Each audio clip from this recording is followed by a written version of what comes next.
Olá, eu sou Silvia Spolidoro e esse é o podcast Bora Falar. Você já sabe, depois que você assiste um bom filme, uma boa série, você pensa, com quem eu vou conversar a respeito? Com a gente, vem pra cá, tá? Aqui você tem a dica de série e você também vai assistir o papo com especialistas. Hoje a gente vai falar com um diretor, a gente fala também com profissionais da área.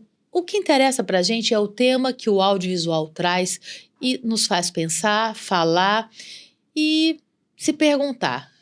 É bom ver um bom filme? É ótimo. É bom ver uma boa série? É ótimo. Então eu indico. E aqui eu indico para você, no episódio de hoje, o filme Água na Boca. Ele está disponível na Amazon Prime Video. Então já anota aí que é sobre ele que a gente vai falar, tá? A gente traz conversas sobre cinema, séries e cultura pop, né? E como eu já disse, nossa dica de hoje é o Água na Boca, que está disponível na Amazon Prime. E para falar sobre esse filme cheio de sabor, eu recebo o diretor de cinema e TV, Duane Bus. Bora falar, Duane? Bora falar, Silvinha. Quanto tempo, né? Pô, muito tempo, né? Muito tempo. A gente trabalhou junto na Globo, gente. Duane continua lá fazendo vários projetos, né? Você vai e vem. Você é frio, mas você tá sempre por lá fazendo obras, né? Todo ano, pelo menos um contratinho acaba pintando. Entendi, coisa boa. Então, e o Duane é diretor de TV, né? Diretor de TV. Muito bom, muito bom. Bons tempos. Eu fui feliz, mas eu sabia que eu era feliz. Mas sou feliz agora também, posso te dizer. Sou grata à beça à Globo, muito grata. E eu falo que eu fiz um mestrado e um doutorado lá, ainda recebendo. Sou muito grata a todo mundo que passou pela minha vida profissional, todo mundo me ensinou muito. Mas poder ser livre é algo que para um aquariano, não sei se você entende de signo, mas para uma aquariana. Então estamos juntos, por isso que nós estamos aqui para falar, porque é muito difícil quando a gente se sente aprisionado por qualquer coisa, né? A gente fica... O aquariano, né? O aquariano é o ar, né? É de abrir mão, né? Tipo, você não me vem dizer o que eu não posso abrir mão. Você não está dentro do que eu quero, tchau. Exatamente. A gente não dá... É o ar. Não segura o ar, não tem como, né? Então, gente, a gente vai ficar agora com o trailer de Água na Boca, que é uma produção de 2024, um drama, no elenco Thiago Lacerda, Carol Chalita, o El Aguiar, que é meu amigo, um beijo, El, maravilhoso, e Ana Luísa Sacchetti. Ana Lua. Gente, por que eu li Ana Luísa? Desculpa, Ana Lua. Desculpa, eu li depressa, tá? Ana Lua. Nome lindo, Ana Lua. Adorei o nome dela, lindo. Ana Lua Sacchetti. Isolado em um sítio, Júlio e Helena iniciam um saboroso relacionamento cozinhando um para o outro. Do café da manhã ao beijo de boa noite, estão entregues a uma combinação de sentimentos e sabores. Mas Júlio esconde o real motivo de querer permanecer isolado. Um romance apimentado pela chegada do ex-marido de Helena e sua namorada Luísa. Por isso, porque a personagem se chama Luísa, eu confundi. Uma jovem sedutora que se interessa por Júlio. Fique aí com o trailer e a gente já volta para falar bastante sobre essa obra.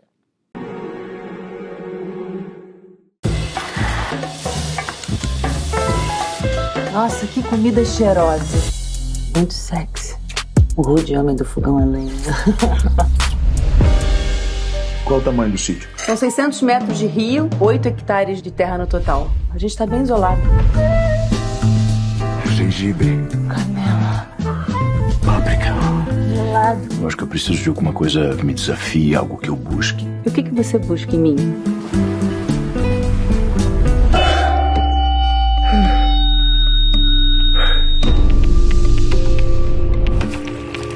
Eu encontrei um casal dentro do rio, um pouco mais à frente, depois da pensão.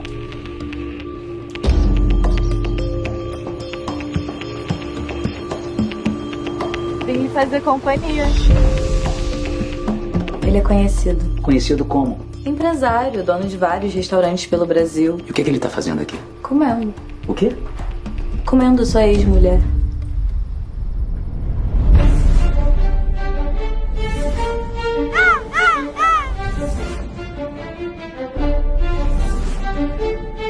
Eu acho que você deveria ligar pra sua mulher. Você não pode ficar aqui escondido pra sempre. Não existe caso, não existe lá fora, eu não quero saber. Não! Não!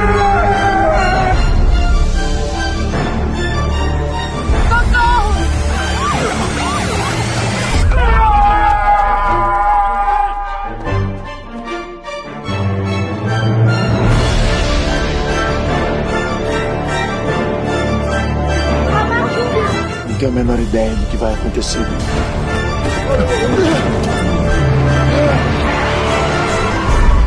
Tintim.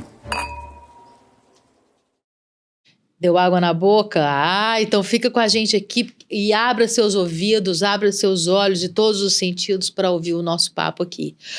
Duane, por que você escolheu esse filme, apesar de ser óbvio, e conta um pouco pra gente sobre a sua trajetória no audiovisual. Então, vamos lá. Vou começar, então, pela minha trajetória. A minha trajetória, ela é extensa, porque eu comecei muito novo. Assim, meu pai já trabalhava com cinema, né? Então, o doido me levava para tudo quanto é set de filmagem. Eu ia, hoje eu vejo e falo, gente, como é que ele fazia isso? E ele fazia e eu estava lá, e eu queria fazer parte daquilo. Mais do que gostar de ver filme, né? Muita gente entra porque gosta muito de ver filme, gosta do cinema. Eu sempre gostei muito de ver filme. Essa questão dessa proximidade com o cinema me fez ver filmes diferentes desde muito novo e ver bastante filme, né? Principalmente quando mais jovem. Mas eu queria mesmo era fazer parte daquilo. Eu queria trabalhar daquele jeito, eu queria fazer parte daquela galera, eu queria estar num lugar num dia, no outro lugar no outro. Um dia você está fazendo um drama, outro dia você está fazendo uma comédia, outro dia, né, muito exterior, outro dia estúdio. E por aí foi. E coincidiu da minha época de ter que definir isso, ser ali com...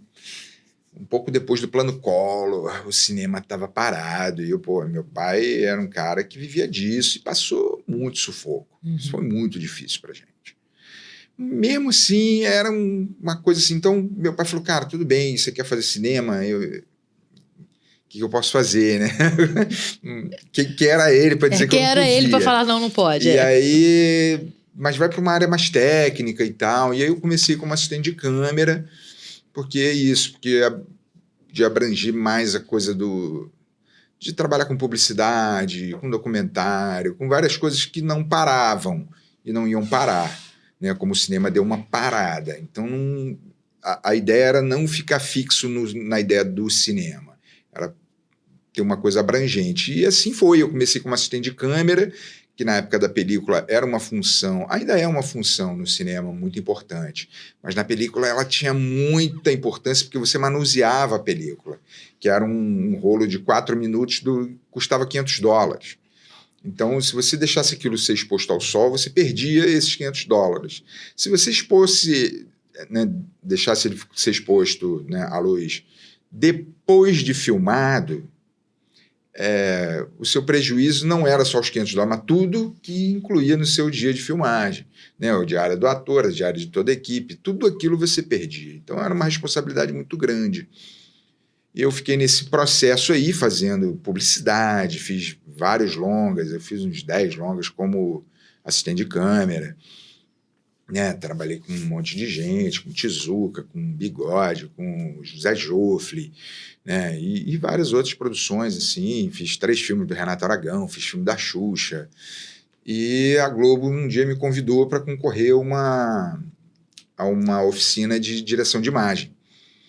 E eu fui, aceitei concorrer, acabei passando, era um processo difícil. Na época passou eu, o Bernardo Portugal e o Augusto Lana, que hoje é diretor de Vale Tudo. Sim, e o Bernardo também é diretor, Bernardo, né? Eu nem sei o nome do cargo dele, que é um cargo altíssimo. Ele é um diretorzão soberano lá na Globo. E é um querido. Eu fiz muito com ele, Turma do Didi. E foi em que ano isso? Isso foi no finalzinho de 2007. Eu tava lá. Você estava lá, pô.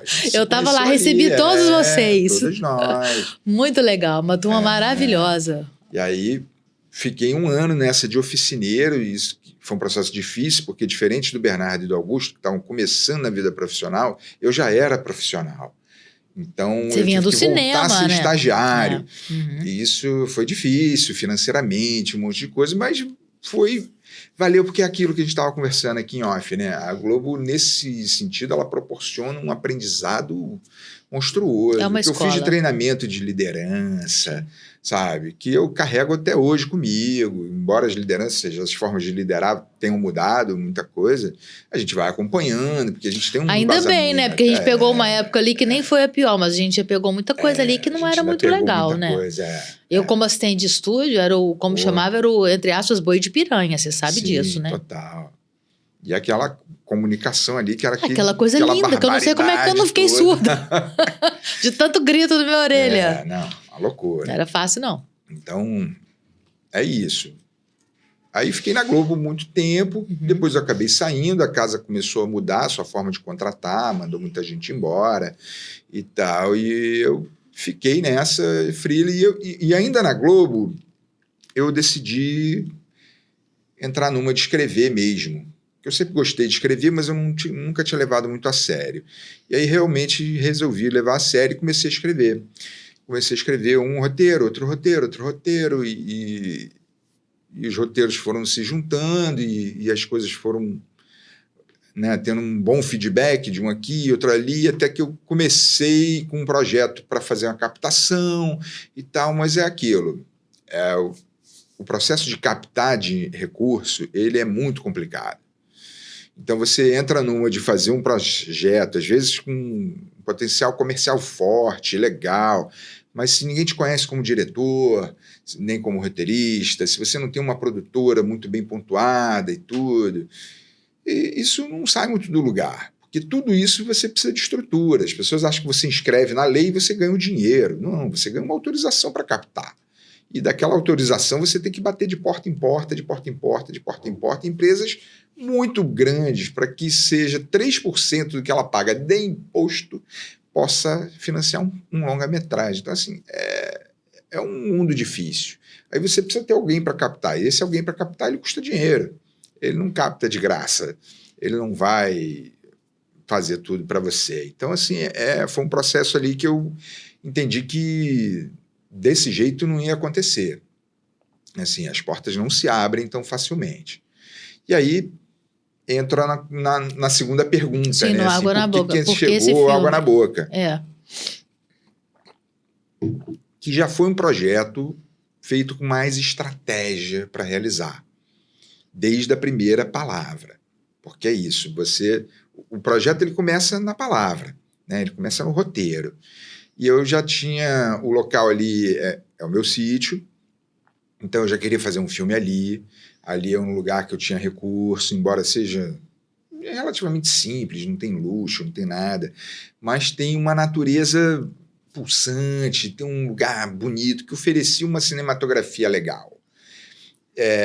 Peguei o mote ali da gastronomia, né, e eu sempre viajo um pouco na coisa da personalidade de quem cozinha. Não de quem cozinha profissionalmente, que profissionalmente você tem que fazer qualquer coisa, mas quem cozinha a comida dos seus, a própria comida, essa coisa eu também gosto de cozinhar. Então eu trabalhei ali no roteiro essa coisa de que, né, a comida dela é vegana, ela é uma pessoa que busca um equilíbrio com mais força ali, porque ela tem uma questão dura dentro dela, então ela sempre tem que se manter em equilíbrio, embora ela tenha aquela questão do doce, né? Que o doce ele pega no emocional, né? Muita gente descarrega o emocional todo no doce, tá triste, vai num pedação de torta de chocolate, devora, né? Tá ansioso, vai ali e tal, enfim. E ele já é um cara mais apimentado, provocador, né? Muito aparecido, muito pavão, por um lado, mas também muito assim, espontâneo, muito visceral. Então a comida dele é mais apimentada, é mais improvisada, é mais, né? Tem esse charme nesse sentido de ser mais original, de ser uma coisa assim. E esse encontro de pessoas que estão se conhecendo. Então, voltando ainda ao âmago da pergunta, a questão foi que eu falei, eu vou fazer um filme com poucos atores, porque isso vai me proporcionar ter uma estrutura menor. Porque eu tenho basicamente 2 atores, e os outros 2 filmaram 5 dias. Porque eram cenas pontuais que preenchem o filme, né? O filme não parece que eles trabalharam em tão pouco tempo do filme, mas dava para filmar em pouco tempo. E com isso, eu tenho na maior parte das cenas 2 atores, às vezes 1, tem uma cena, acho que tem 2 cenas que tem os 4 atores.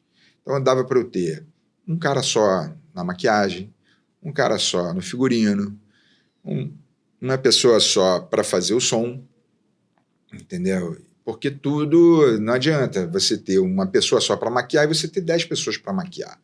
Isso vai atrasar.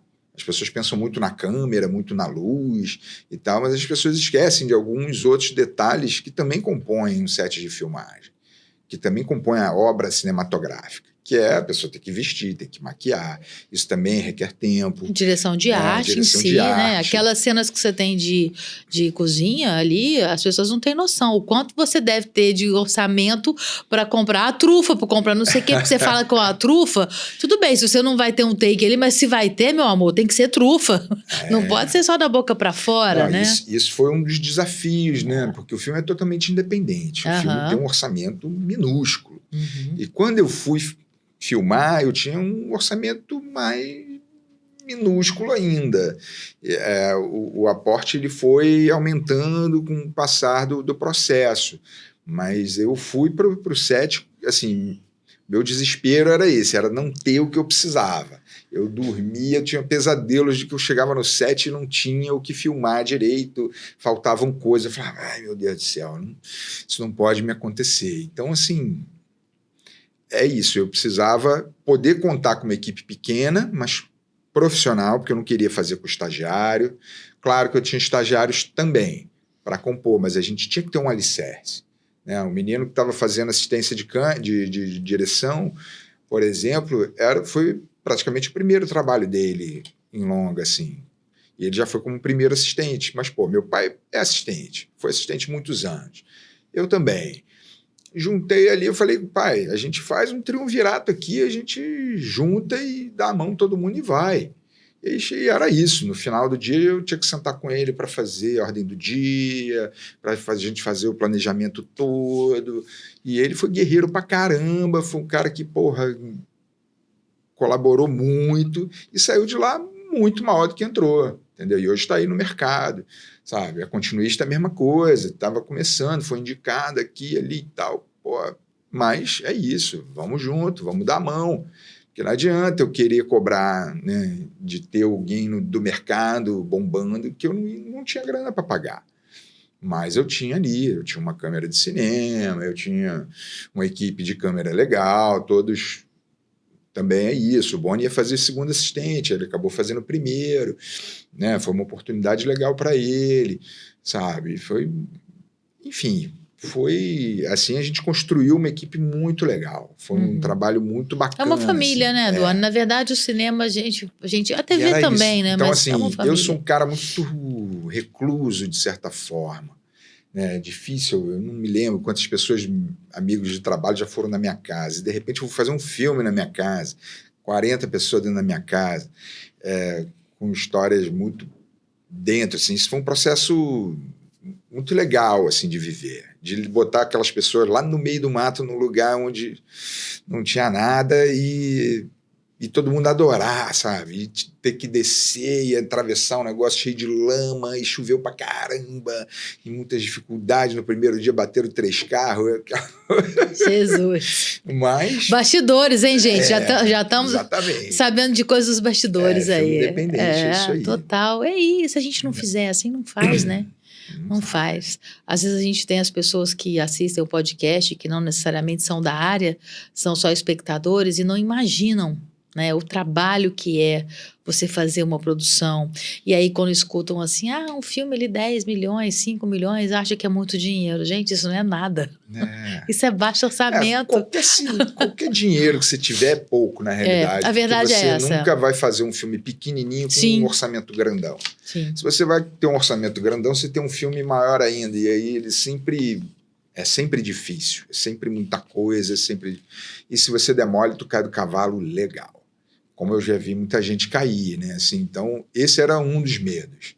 De, pô, eu sabia que eu tinha que respeitar o cronograma, que eu não, sabe, eu tinha que cumprir todo o processo de planejamento, sabe? Tudo isso foram coisas que eu sabia que eu tinha que respeitar e que eu tinha que ter equipe ali comigo, sabe, comprando a história, e isso foi muito legal, porque todo mundo curtiu muito fazer, sabe? Era uma galera muito legal de estar junto, sabe? Até hoje são amizades novas que foram... Pô, a direção de arte era minúscula também. E é isso, diretor de filme independente, você tem que botar a mão na massa, cara, entendeu? Então, assim, eu fiz comida, eu fiz... domei cavalo, tudo a gente... Tava em todos... Você tem que estar ali pra... Em todas as pontas. E eu ia te perguntar sobre isso. Quais foram os maiores desafios de filmar um longa que envolve tanta comida e sensações? Vou botar mais água para você aqui. Tá. Cara... Você vai botar água primeiro? Vou. Pode ir, a gente não corta não, tá ao vivo aqui. Ao vivo não tá porque tá gravando, Sim. mas é sem corte. Vou botar mais água. Então, a coisa da comida é o desafio de você ter que fazer sem ter uma equipe grande de comida para isso. Porque um filme desse, geralmente, né, eu fiz Mais Você muitos anos. Então, ali, você tem uma equipe, aquela comida não fica pronta ali durante o programa, porque muitas vezes não dá nem tempo, né? Tem comida que você tem que deixar assando. Tem três pratos, né? O que ela vai ensinar, exatamente. o que ela e o que já está pronto para poder comer ali, né? Requer uma estrutura Sim. que eu não tinha. Claro. Eu até tinha um chefe que tinha ficado de lá me dar uma força e tal, mas ele teve um problema, a nossa data mudou e aí não bateu com a data dele e não rolou. Chegou em cima da hora, não rolou. Eu falei, galera, a gente vai Você se foi virar. o diretor, o chefe, foi tudo. O chefe, tudo. Entendeu? Cinema independente. E era isso, tipo, a gente ia fazer a cena da massa e uma massa precisa de 1h30 para descansar. Então eu fiz a massa na véspera, depois de filmar o dia todo, depois de fazer a ordem do dia, de bater tudo com todos os departamentos, tudo que a gente ia fazer, 10 horas da noite, chegar em casa e vamos para a cozinha. Aí fiz a massa e tal, e deixei ela descansando para no dia seguinte ela poder filmar. Faz parte, então, não tem assim, como. É isso. Mas, ao mesmo tempo, é muito prazeroso, assim, porque a galera chegou muito junto, então a gente ia buscando a coisa da comida vegana, né? E algumas coisas que, assim, daquelas coincidências que a gente fala, pô, não dá para acreditar que isso é só coincidência, isso tem alguma coisa mexendo para isso acontecer, né? Tipo, eu tinha o João do Aflon, que era logger na filmagem e montador também. Então ele já estava lá hospedado lá no sítio, ele tinha a cama dele e o computador do lado, né, para ele estar editando, já virava, já dormia, já acordava, já editava, já estava ali no esquema. É quase que um cativeiro, né? É, quase um cativeiro. E aí ele precisava... Ele tinha um outro trabalho que já estava pré-agendado, ele falou, não, eu vou ter que descer. Eu falei, mas como você vai descer? Ele falou, não, mas tá vindo um amigo meu aqui... E ele resolve. Eu já ensinei para ele o negócio todo, ele vai fazer a logagem toda. A montagem, depois eu continuo. Eu falei, não, tudo bem, mas, porra... Aí você fala, pô, vem um cara aí diferente, que eu não sei quem é, vai ficar na minha casa, vai fazer o filme. Aí chega o cara...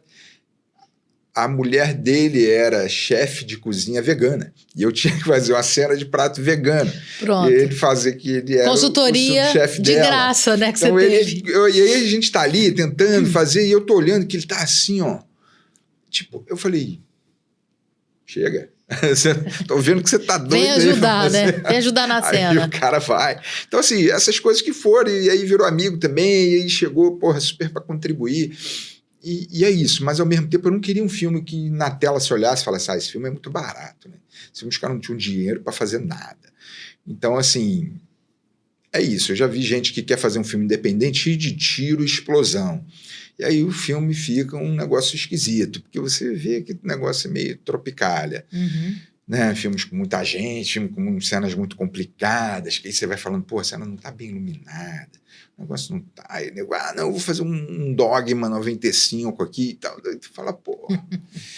Eu não queria isso de jeito nenhum. Mas então, você assim, teve muita cena de sexo. Como é que foi lidar com esse elenco? Essa coisa de trazer queria te perguntar sobre os personagens, né? Sobre essa construção que você fez dos seus personagens. Como você disse, praticamente são 2 personagens, porque o casal que aparece e tal, que o El faz com a Ana Lua, é um casal que tá ali meio coadjuvante mesmo, né? Você vê que a história é contada através dos dois, da vida dos dois, né? E como é que foi o seu trabalho, o seu mergulho nessas personagens e na hora da ação, na hora do vamos ver? Porque tem comida, tem sensualidade, tem sexualidade, muita cena sexual. Como é que foi dirigir isso também? Enfim, conta pra gente aí. Então... E ainda sem grana, né? Sem um diretor uma diretora coordenadora de intimidade. Para ser bem sincero, isso era uma coisa que ainda nem estava muito difundido na época que a gente filmou. Então, assim, da coisa de coordenação de intimidade, quando vieram me falar disso, o filme já estava pronto, né? E assim, eu tive muita preocupação com isso, porque eu queria que os atores estivessem bem seguros, mas eu não queria uma cena de sexo objetificada. Eu não queria aquela coisa assim. Eu tinha uma mulher super bonita, puta corpão e tal, mas eu não queria ficar dando detalhe disso, explorando isso para que a cena fosse interessante. Então eu queria que os atores tivessem uma demonstração de intimidade em cena e uma coisa que as cenas fossem envolventes, mas sem ficar nessa questão de nudez, disso, daquilo. Então, assim, cada um mostrou o que quis mostrar, sabe? Já me cobraram, pô, você não mostrou nada de não sei o quê. Não é isso.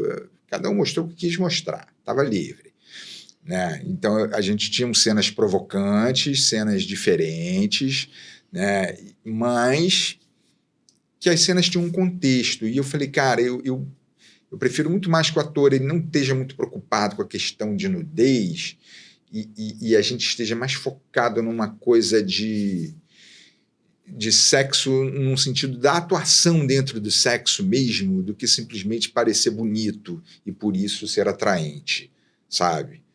Deu para entender? Sim, sim. Então, assim, é isso, porque era uma coisa de toque, era uma coisa de intimidade, uma coisa de entrega. Era muito mais a conexão deles do que o ato em si, exatamente, isso. A conexão deles, a entrega dos personagens naquela história, porque aquilo, você fala que um casal que está isolado num lugar, cozinhando um pro outro, você já sabe que ali o sexo ou está acontecendo bem ou aquela semana está uma bosta, entendeu? Eles estão querendo sair correndo um para cada lado. Então, tem uma construção ali, inclusive com, né, a personagem da Ana Lua, que era uma personagem que tinha uma coisa de uma sensualidade, e no roteiro ele era descrito até de uma forma um pouco mais, como eu vou dizer, um pouco mais lugar comum, daquela menina gostosinha, não sei o que e tal. Mais nova, né? Mais nova. Eu queria que fosse uma menina mais nova que estivesse destoando um pouco do ambiente. Isso sempre foi a minha ideia. E sempre foi a minha ideia que fosse uma atriz iniciante. Alguém que fosse beber ali na fonte mesmo, que tivesse uma coisa. E a história com a Ana Lua é muito doida, assim, porque a Ana Lua, ela fugia do estereótipo, né, ela não era aquela figura corpulenta e tal, mas ao mesmo tempo ela tinha uma sensualidade muito latente, assim, e uma forma de provocar muito diferente, porque ela é um ser muito pensante, muito inteligente, muito cheia de cultura, muito cheia de recurso, e aquilo ali me cativou para o filme. Falei, pô, acho que assim, a coisa de compor o personagem, eu acho que ele vem muito também do que o ator contribui. Você ficar nessa de, não, ele bebia água assim porque eu mandava ele beber assim, ele piscava assim porque eu mandava ele piscar assim. Isso não existe muito, sabe? Isso é uma construção que, claro, ele pode fazer uma coisa que o diretor pode não gostar e pode falar, cara, isso não tá legal, entendeu? Faz parte. Agora, o ator tem que contribuir. Você tem que ter um ator que contribua. E o Thiago, nesse sentido, foi sensacional, porque ele contribuiu muito, sabe? Porque ele era um cara muito experiente, um cara que está nessa a vida toda, que fez grandes produções, que além de a gente pensa muito no Thiago, a gente pensa muito nesse lado televisivo dele, de muitas novelas e tal, mas ele é um cara que tem uma puta história no teatro, sabe? Um cara que, porra, fez vários monólogos, um cara que tem muita coisa legal, sabe? Então, assim, ele é um cara muito grandioso, assim, em cena. E ele sabia contribuir muito e foi muito generoso com o resto da equipe e do elenco, principalmente, né? Então, assim, nunca foi, né? Tipo, tem um amigo meu que faz a cena com ele, aquela cena da troca de empurrão, sabe? Ele conduziu ali com o cara de uma forma muito legal, que era um cara, pô, ainda inexperiente e tal, e a gente desenhando a cena, era um pouco diferente do que estava escrito, porque o que estava escrito não ia dar certo com eles, e a gente tem que saber ter essa flexibilidade também, de encaixar. O roteiro, ele é muito importante, mas também não dá para você chegar e falar, não, tem que ser igualzinho, tá no roteiro o tempo todo. Porque é isso, na Globo tinha cenas de cavalo correndo contra carro de época, que qualquer cavalo corria mais que aquele carro, e estava escrito a cena completamente diferente, sabe, de que aquele carro ia correr mais que o cavalo, e não tinha jeito para fazer um cavalo correr menos do que aquele carro. Então, assim, você tem que adaptar, não tem jeito. E ali tudo bem, que eu mesmo que escrevi, então estava muito... Agora, em alguns momentos eles queriam improvisar muito, eu falei, não, peraí, que isso tem uma lógica, não dá para você levar isso para um improviso que está indo para outro lugar que não... Porque, na verdade, o roteiro é estrutura, né? Exatamente. Se você foge muito do roteiro, você perde o caminho, cena, né? Aquela cena da transa deles que eles estão falando e tudo, aquelas falas, elas todas tinham uma métrica. E chegou uma hora que estava um pouquinho... Eles não estavam decorando, eles estavam improvisando para o outro lado. Eu falei, não, vamos parar. Vamos decorar isso aqui. E eles, não, tudo bem. Entenderam que tinha uma lógica. Que decorar, né? Entenderam a lógica e foram. E aí foi. Entendeu? Porque senão não improvisa que ele ia muito para outro lugar. Enfim. Então, assim, foi isso. O personagem do El também é um personagem difícil de achar o tom dele. Entendeu? Porque, mais uma vez, o El caiu meio de paraquedas no projeto, ele já tinha feito um teste, já tinha sido legal, mas daí tinha tido uma outra indicação que veio junto com a galera do elenco, e que era o Bruno Padilha. O Padilha, eu curti a indicação e a gente começou a conversar, fizemos leituras, e ele estava apaixonado pelo personagem. Só que aí, quem ia fazer o...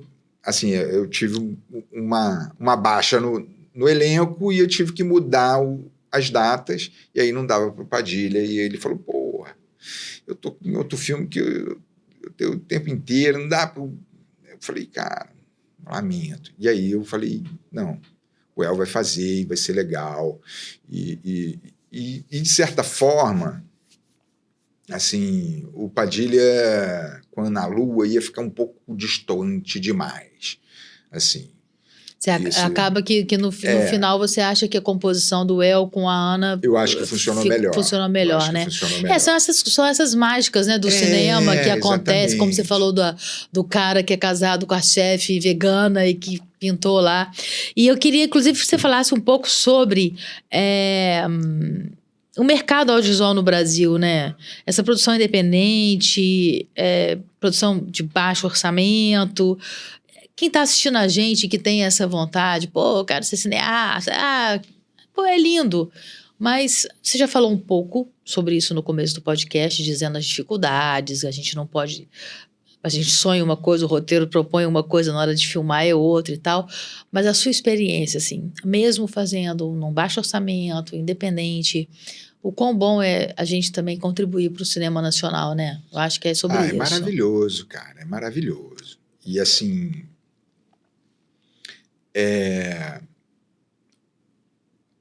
Realizar, né, Silvinha? Realizar é algo que não tem muito preço quando você tem essa ânsia de realizar.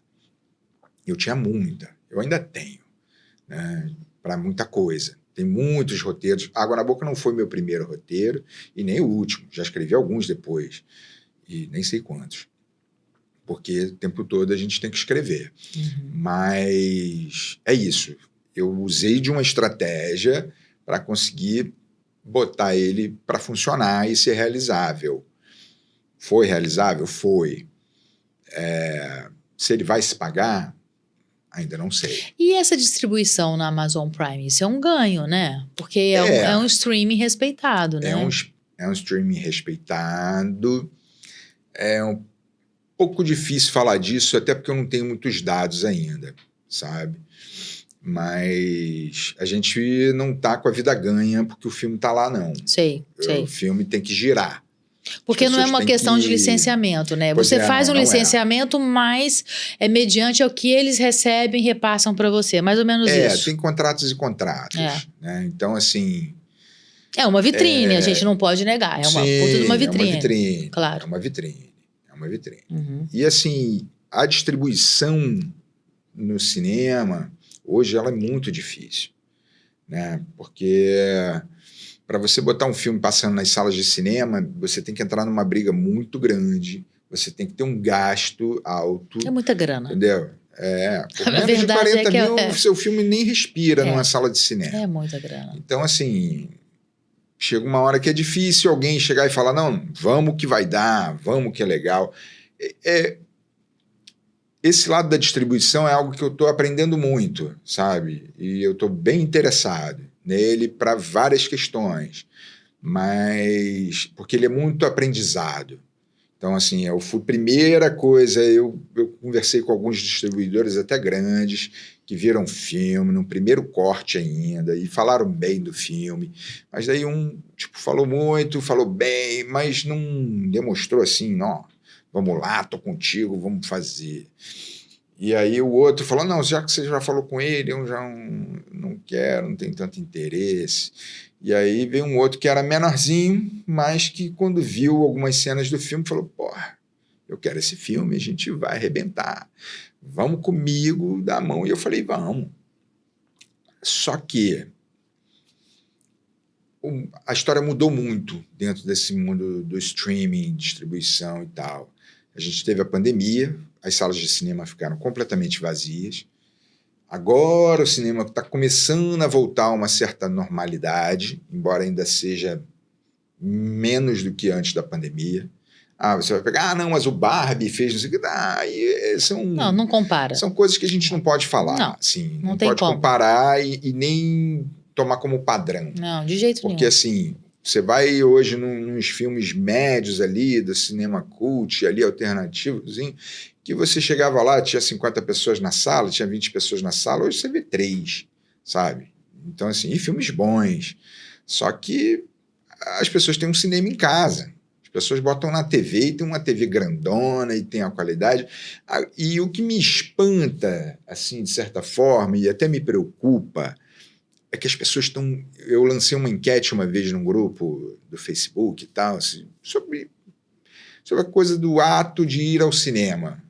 E muita gente falando que não gosta mais de ir ao cinema porque escuta a pipoca do outro mastigando a pipoca, porque alguém mexe no celular, porque alguém se mexe na cadeira e tal. Eu falei, gente, as pessoas estão numa neurose também que tá demais. Tudo bem, tu não tá na sua casa. Na tua casa, se bobear, tem um monte de intervenção. Entendeu? É a filha que faz barulho, é o vizinho que bota a música alta, é o telefone que toca, é a geladeira que faz um barulho, é a cortina que não fecha direito, entendeu? Todo mundo tem um quiprocó, o cachorro que late, o gato que quer atenção, e isso tá tudo bem. Agora você chega no cinema, se tiver alguém abre uma bala do lado, né? Oh, meu Deus, aquilo está me desconcentrando. E nós tivemos uma sessão no festival que foi tão legal, assim, porque eu senti o filme com a experiência coletiva de pessoas que não me conheciam, não eram amigos, que entre amigos fica tudo lindo, mas pessoas que não me conheciam, e eu vi o quanto o filme funciona, quanto o filme comunica, e que as pessoas riam juntos.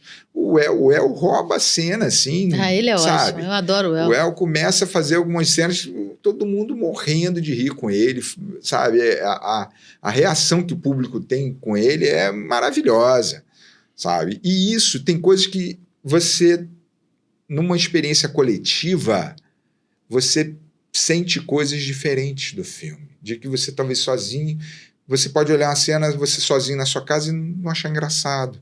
Ou até achar engraçado, mas não rir. Mas você está num lugar que tem 15 pessoas rindo, 20 pessoas rindo, 200 pessoas rindo, você acaba rindo também. E não é porque você quer ser igual aos outros, mas é porque o seu astral muda, né? O seu clima muda. Então, assim, eu lembro de ver Karate Kid com os meus enteados e eles vibrando a cada luta que o garoto ganhava. E o cinema todo vinha. Pô, aquilo é uma experiência coletiva maravilhosa, sabe? Agora a gente, não, mas eu quero ver na minha casa sem ninguém me incomodando. Claro que é chato, gente atendendo o celular, né? As pessoas também tem um outro lado que as pessoas com muito pouca educação também, né? As pessoas querem brigar, as pessoas querem reclamar, não sei o quê. Mas, pô, galera, vamos dar mais uma chance ao cinema, vamos dar mais uma chance a essa experiência coletiva, porque se ao mesmo tempo você vai no teatro, é uma super experiência coletiva, que não vai dar certo você ficar vendo na TV nunca, sabe? Nunca. Você tem que estar ali, você tem que sentir a respiração do ator, pô, sabe? E o público faz parte da experiência, entendeu? Para o ator, ele fazer uma representação com 2 pessoas na plateia, ou com 200 pessoas na plateia, ou com 500 pessoas na plateia, não tem como dizer que é igual. É claro que é diferente. É claro que é diferente. Se fosse igual, eles não estavam ali, entendeu? É diferente. E no cinema a mesma coisa. O público faz parte ali da projeção. E como ele reage, né, como ele vibra. Então, assim, ter sentido essa vibração das pessoas foi muito legal. E aí me dói um pouco o meu filme não ter ido antes para uma temporada no cinema, para você estar ali, né, vendo quantas pessoas estão procurando ou não, o que as pessoas estão achando diretamente. O mundo do streaming, ele é um mercado também, ele ajuda muito, né? O YouTube, né, ter aquela conversa toda com o Daniel aqui, é maravilhoso, porque quando eu comecei, a gente pensava em fazer curta e a gente não tinha onde exibir.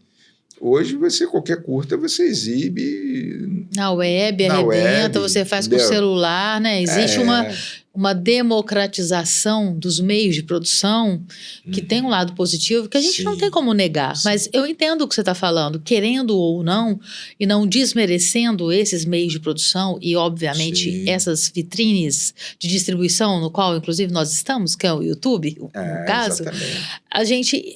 Eu entendo o que você fala, porque eu também sou cineasta, eu sou documentarista, esse aqui, Beach Tennis, a Praia do Brasil. Esse é um filme que eu e a Ellen fizemos.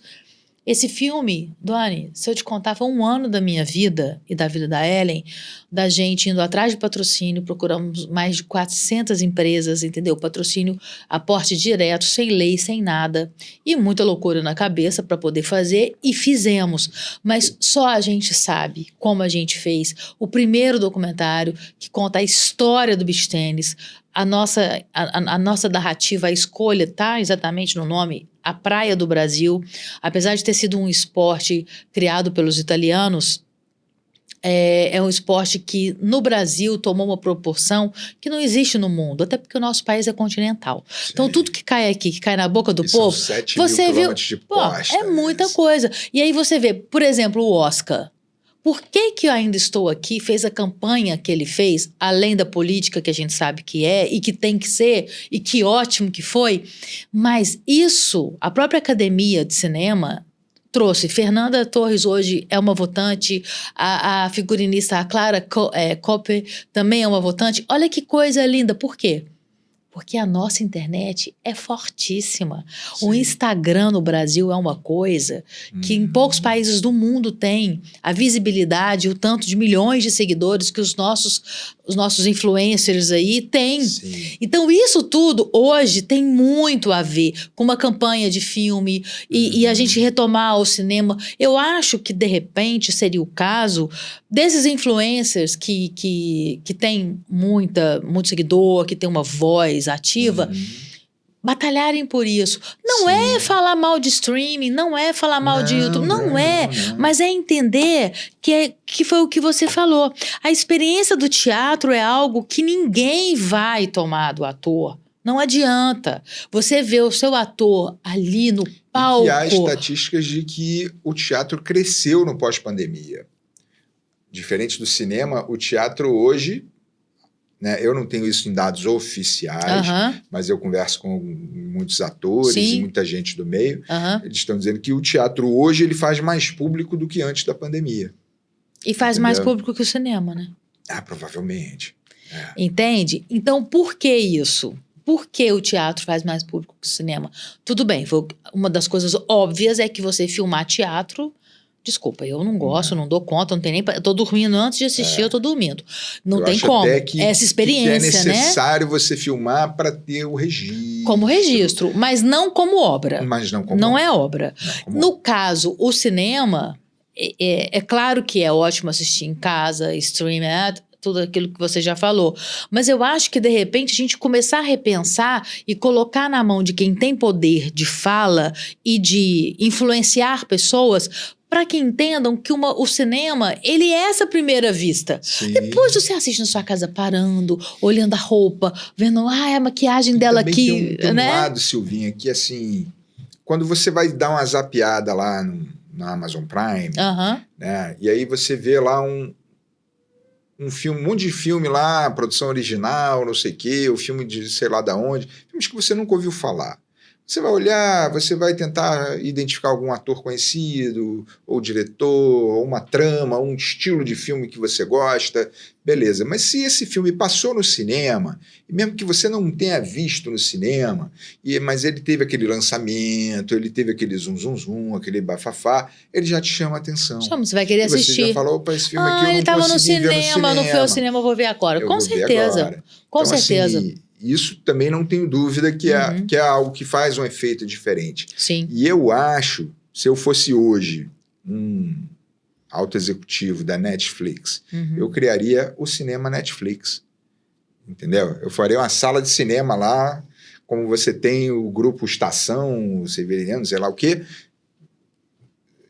Cinema Netflix. Para você pegar suas produções originais e lançar todas ali. Entendeu? E daquilo ali você pegar eles e levar também para o streaming. Depois para o streaming, né? Exatamente. É como a gente toma tem muito... conta A da Premiere, né? exibição, toma a Van conta Premiere. da distribuição, exatamente. Exatamente. A Van Premiere. A Van Premiere. Que você se sentiria até, eu sou fodarástico, eu fui convidada, eu tô ali no cinema Netflix, eu tô assistindo Todo primeira semana só para convidados, só para... Assim, a gente fica sabendo de uma coisa ali, outra, porque começam a falar, você viu o filme tal, tá sendo falado aqui e ali. Mas é isso, o cinema independente, ninguém abraça, entendeu? É filho feio. Outro é filho feio. É filho feio. Ninguém diz que é pai nem mãe. Exatamente. Então, assim... Mas, cara... Sou solidária a você, meu amigo. Sou solidária a você. A gente tem muita gente boa aí para fazer filme independente. Hoje a gente tem... recursos mais acessíveis, o que não quer dizer que vou fazer filme com celular, que eu acho que também celular não é para fazer filme, sabe? Quando você bota assim, você pode fazer um documentário, um negocinho aqui, uma coisa experimental, uma websérie, você pode fazer. Tem Agora mercado para isso, né? Sim, tem mercado, graças a Deus. Sim, claro. Né? Agora, quando você vai fazer cinema mesmo... É cinema, isso, né? O bom e velho cinema, né? Eu já tive, de cara no meu filme, que eu tinha que usar uma câmera nos padrões do streaming para poder ser aceito. Isso tudo já foi pensado antes. Um jogo de lente aceito. Sim, então, assim, a gente tinha que ter um equipamento profissional, de boa qualidade, porque você tem que ter grandes arquivos. Né, os arquivos que tinham que estar lá em RAW e tal. Não adianta você botar num arquivo comprimidinho. Eles não aceitam, né? Eles não aceitam. E não tem que aceitar mesmo, tá certo. Tá certo. É isso. Olha, ficaria com você aqui até depois de amanhã, mas, como dizia o nosso querido Newton Canaveses, o tempo ruge, né? Duane, muito obrigada pela sua presença. Eu quero que a gente termine o podcast... Você me respondendo, por que eu devo assistir o filme Água na Boca? Primeiro, porque eu gosto de filme bom, né? Porque eu gosto de um filme que tem uma história que envolve, que tem um final surpreendente, né? De certa forma, porque eu gosto de um filme contemplativo, que vai me fazer querer estar ali naquele lugar, ou com aquele cara, ou com aquela mulher...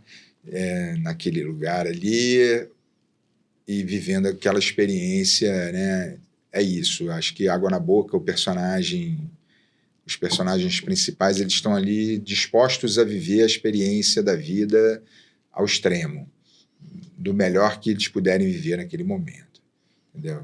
É um amor novo, é um amor aos 40 anos, depois dos 40 anos, né? Porque o cinema ele retrata muito um amor jovial, né? O primeiro amor à primeira vista, o amor inicial, que você vai ser feliz para sempre.